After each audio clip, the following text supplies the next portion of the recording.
Iba talaga pamamaraan ng Diyos sa pamamaraan natin. His ways are greater and higher than our ways, and His thoughts are greater and higher than our thoughts. Remember, Jericho Wall, largest, strongest, safest city in Canaan. Pero sabi ng Lord, your military strategy is off the table. Umikot kayo once a day, huh? But His ways are higher than our ways. Remember Gideon, Judges chapter 7? Libo-libo ang kalaban nila, pero sabi ng Lord, 300 lang, tapos yan.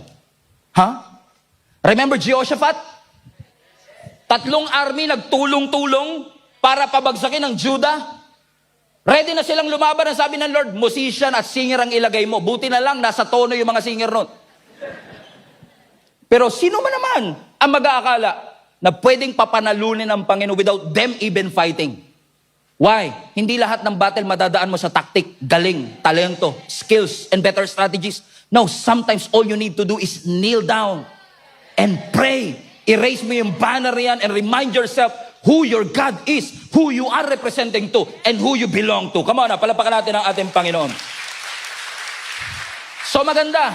Masama ba magplano, Pastor? No. Ayusin mo, planuhin mo, isolve mo, push harder.